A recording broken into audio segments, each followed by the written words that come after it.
Olá pessoal, vamos então para o segundo episódio dessa nossa conversa, o bate-papo com o professor Libério Quintão, tratando dessa nossa abordagem a respeito do conflito, não conflito agrário, vai falar um pouco mais a respeito do que ele entende, percebe, do que se trata toda essa questão envolvendo juridicamente uma ação, né, na Justiça Federal, proposta por quilombolas e indígenas contra a comunidade ribeirinha, pretendendo a expulsão dessas pessoas ali do Rolim de Moura do Guaporé, sendo que os moradores antigos, os ribeirinhos, eles são equiparados juridicamente quais os quilombolas e indígenas, né? E alguns mitos foram criados, algumas informações que foram dadas de forma incorreta, levadas ao Ministério Público Federal, à Justiça Federal, né? Do mesmo modo a AGU e também a Procuradoria da FUNAI. Segundo o professor Libério, você vai ver, houve inclusive incursão da Polícia Federal, da FUNAI, naquela localidade, tratando de assuntos relacionados a essa suposta invasão ou ilegítima moradia dos ribeirinhos, que é a comunidade tradicional ali de Rolim de Moura, fundada pelo ancestral do Libério Quintão, né? Então vamos lá, vamos assistir isso aí com muito carinho, tá bom? Quero já te agradecer por você estar aqui no canal. Hoje eu tô, com essa cabeça bonitona aqui. Olha só o layout, esse chapéu, né? Agradecer você que participou, que comprou as nossas camisas, né? Para nos ajudar nesse projeto, que é mostrar Rondônia não somente para os rondonienses, mas para o Brasil e também para o mundo. Tem muita coisa bonita em Rondônia e esse é o objetivo desse canal, mostrar o melhor de Rondônia. E é claro, eu vou te pedir para você primeiro se inscreva no nosso canal, compartilha, dá o seu like ou curta, ativa o sininho das notificações que fica bem aqui embaixo no YouTube e faça o seu comentário para ajudar a gente a melhorar esse trabalho nosso, para atender você que quer saber mais sobre o melhor de Rondônia. Beleza? Tamo junto!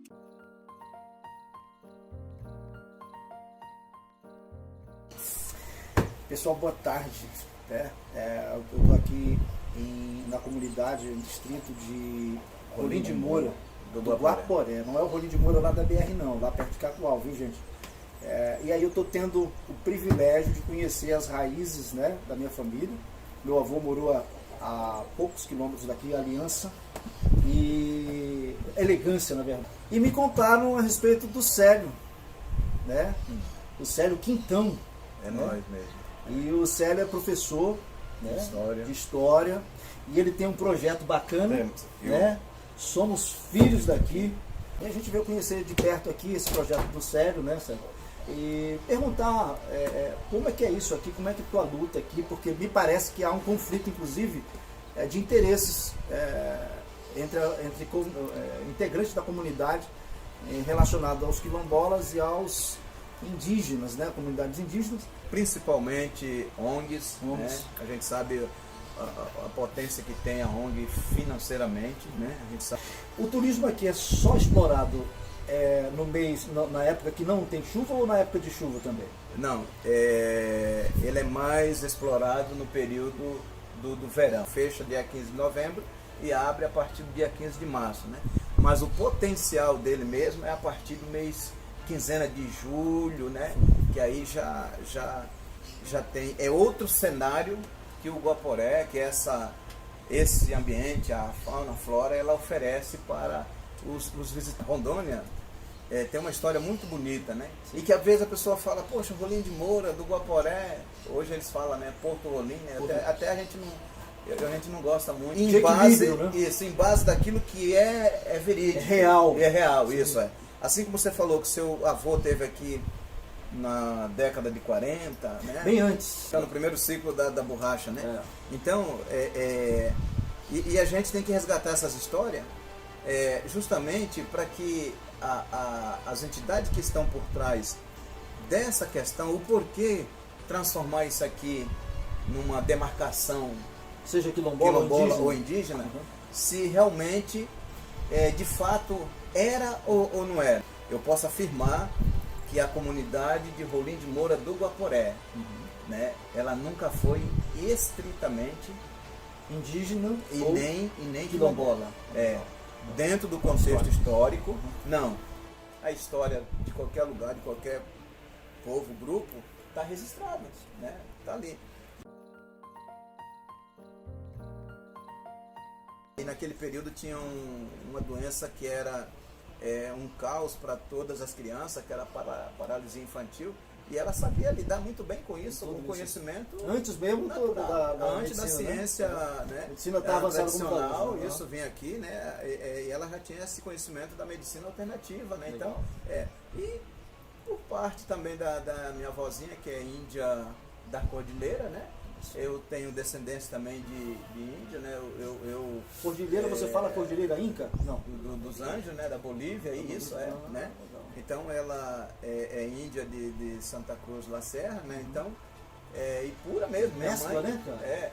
E meu pai, filho de afro, né? De negros, e o pai da minha mãe, um descendente de italiano, de Pernambuco, né? Então é uma mistura.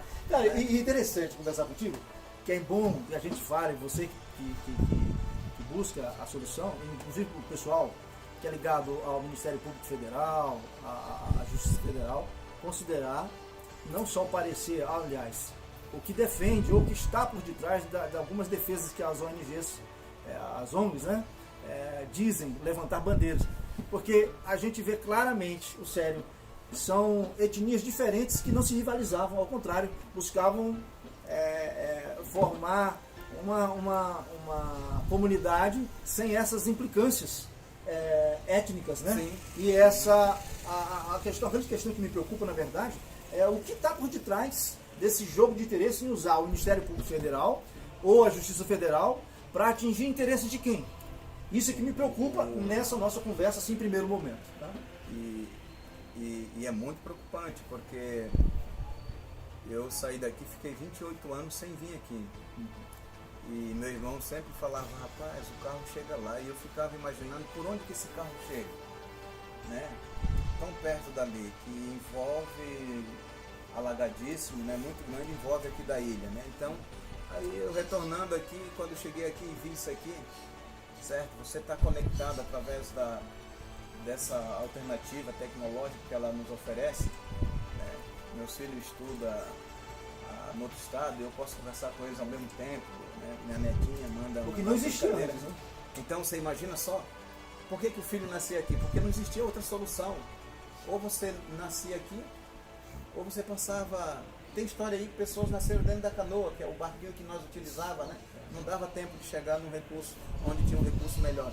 Mas assim, e hoje a gente vê que realmente essa mescla de povo que retornaram para cá em outro ambiente, não o primeiro nem o segundo ciclo da borracha, mas esse aspecto da visão, né? Temos essa questão visionária do ecoturismo, forte, potencial, e que trouxe junto com o turismo, a pecuária. Sim. É um campo também muito forte também na pecuária, né? Inclusive nós temos aí vizinho, né, que essas terras foi comprado do meu avô, né, Oscar Marco Correia, hoje é do ex-senador, né, o seu Ivo Cassol, né, que foi governador. Tem a fazenda dele ali que gera emprego, é uma fonte que também ajuda a alavancar a economia do estado, né? Se cria ali milhares de cabeças de gado, né, que passa de 1000. Então,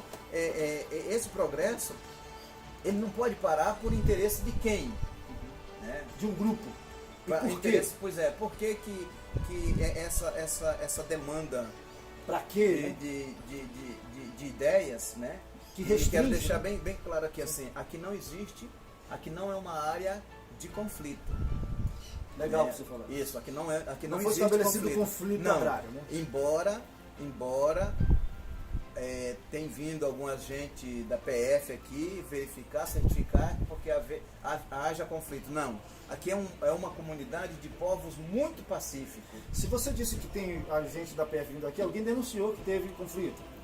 É justamente isso. Sabe quem foi esse né? denunciante? Olha, existem os comentários dentro da comunidade, né? que pessoas levantam argumentos sem ser verídico, né? Isso eu já falei para 3 agentes da PF, né? Que infelizmente eles têm que vir averiguar, mas não é fato reais, né? Porque se fosse um Pará, como é lá para fora, né? Algumas tragédias, isso a gente não quer. Isso a gente luta, né? A gente não quer, a gente luta para que isso não aconteça, né? Então não é verídico, né? Aí chega aqui um cenário totalmente diferente. Aqui nós temos povos de outras entidades religiosas, né? Existe o movimento evangélico. Isso é muito bom numa sociedade, porque isso dá a aparecer o quê? Que você tem a opção de escolha de acordo com o que você busca no teu conhecimento. Né? Você não fica enraizado. É uma liberdade, né? É lógico, né? Eu sou um camarada na música multicultural. Na questão religiosa, eu vejo a religião de meu próximo como eu vejo a família dele. Eu vejo que a família dele é intocável. Eu não posso falar mal ou questionar ali. Então eu respeito esse lado. E a religião da pessoa também é assim.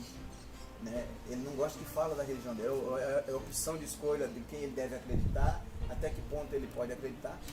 E assim, eu sou muito fã da Bíblia, né? E nunca encontrei um escrito que eu, humano, possa julgar o outro humano. Legal. Né? Então assim, e por que isso? Porque hoje, dentro da nossa comunidade aqui, os povos que habitam são tudo informatizados. Né? Não tem como você pensar a existência de nenhum povo aqui está leigo andando pelado por aí com a flecha aqui nas costas. É difícil, enfim. né? É muito difícil. Embora a gente tenha leis ambientais que é uma arte cultural muito bonita, né? Você ir lá buscar o seu eu tenho, né? Mas não pratico, né? Ali na cidade a gente praticava tirar alvo, né? Ali, então é uma cultura brasileira, né? Do nosso povo, né? A flechar, buscar seu peixe, nós temos uma lei ambiental que são os artefatos que é proibido, mas devia permitir para esses povos, porque é uma arte de habilidade, né? E eu acho, até falei para um ambientalista, eu acho que é um pretexto que devia dar a liberdade para ele buscar o seu alimento, né? Então esse é um resgate de uma cultura. Né? E aí eu falo assim, arco e flecha, porque tem gente que se auto-intitula índio, ele coloca o arco e a flecha, que é importante eu falar isso aqui, quando existe uma telinha para buscar esse camarada, que é eventualmente descendente de indígenas, mas ele só se manifesta indígena com arco e flecha pintado quando ele vai aparecer na mídia para dizer que ele é índio. Né? Mas normalmente ele não anda com arco e com a flecha, como aquela tribo indígena que outro dia atacou, o indigenista acabou matando. Né? Então assim, eu aposto que esses índios que realmente andam com arco e flecha e que a gente deve respeitar, que é o que você se propõe a falar agora, devem sim ser protegidos, né? Deve ter aquela política de proteção. Mas aí, oportunistas de plantão, que sendo descendentes de índio, que estão já integrados no nosso mundo moderno, como você está falando, de celular e tal, de maneira até insidiosa, ou seja, disfarçado desse tipo de indígena, né? Tenta usurpar o direito de toda uma comunidade para se fazer valer a vontade dele, e usando inclusive... Ou até caracterizar, né, que existe esse, de fato, esse povo, essa realidade, né? Dentro aqui, né? Que não existe, né? E as instituições sérias, como é o caso do MPF, da Justiça Federal, da AGU, da Procuradoria da FUNAI, sendo usadas, né, para satisfazer a busca de alguma liderança que às vezes sufoca a vontade da comunidade indígena ou a comunidade quilombola, que eventualmente exista, para satisfação do interesse pessoal de um ou outro que se diz líder daquele momento. Então acho que é isso aí que a gente deve separar o joio do trigo, né? É importante frisar que essa cultura, ela precisa ser resgatada, e que eu acredito que todos nós, eu mesmo, como professor, sempre a gente passa os 3 anos, que é muito pouco, para um acadêmico ou um profissional se formar. O período é muito pouco, o cargo horário é muito pouco no quadro do currículo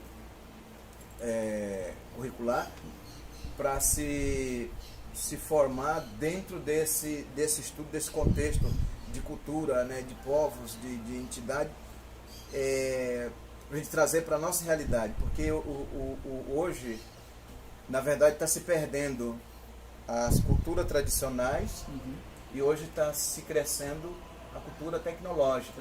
Né? Você não vê, né, eu falo para ela assim, eu ganhei um pedaço de carne seca, né, de gado, aí, e você vai comer com o quê? Eu vou comer com chibé. Mas o que é o chibé? Né? Olha, você colocar uma farinha numa cuia, aquela cuia de cabaça, né, tal. Aquela que a gente toma tacacá. Justo, né? Em Guajará-Mirim, né? Porto Velho, né? Ainda existe esse lado. Se quiser tomar tacacá, tem que ir para lá, né? Embora aqui tem muito lugar para cultivar a mandioca, e fazer isso, oferecer, é uma riqueza, né? Uma iguaria. Isso. E comer com a mão ali, né? Cara, isso é bonito, não existe.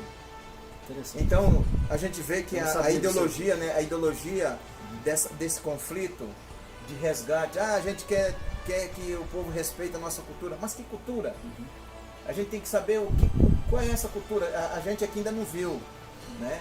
Assim, passou um período aí que comer um carpo assado da tartaruga, né, do clônio é uma cultura, né? Eu disse para um tenente que sim, ele me julgava pela aparência, né, que eu estava bem trajado igual você, camisa de pessoa de cidade, né, um barco, uma voadeira, né?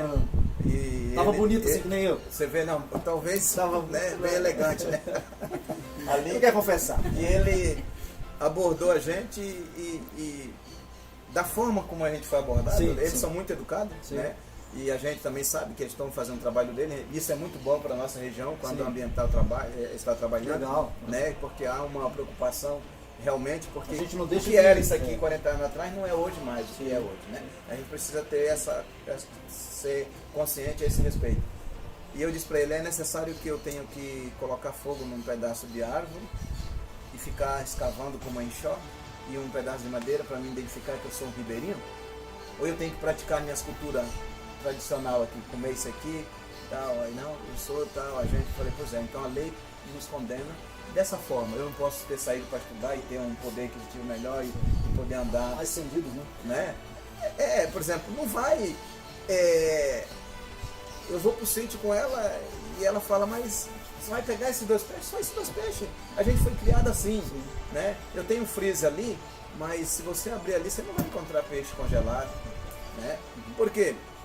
Porque ainda não entrou dentro da minha mente que eu tenho, né, dentro dessa comunidade, essa cultura de acúmulo de alimento. Não, ainda eu tenho de ir lá e pegar um peixe fresco e fazer, ou senão ela que mata, né? A galinha ali, ela tem coragem, né? Mas como é uma galinha caipira, né? Você fazer o pirão ali, né? Então, é isso que a gente precisa resgatar e respeitar, né? Agora, quando se faz um pedido de demarcação, de retirada de povos, aí eu fico um pouco triste, porque eu já participei de um despejo, né, de uma localidade. É muito triste, é muito feio, é muita dor, né, é muito sofrimento. Bem, pessoal, é isso. Então, mais um pedaço, né, desse nosso bate-papo. Você percebe mesmo com clareza que a intenção do Libério Quintão é, na verdade, de trazer uma cultura que agregue esses valores, né, das 3 comunidades, as comunidades indígenas, as comunidades quilombolas, ou a comunidade indígena e a comunidade quilombola, e também a comunidade dos ribeirinhos, né, comunidades tradicionais. E no próximo episódio, finalizando esse bate-papo, você então se inteira sobre todo o assunto, fechando aquilo que a gente foi fazer lá em Rolim de Moura do Guaporé, distrito de Alta Floresta do Oeste, né?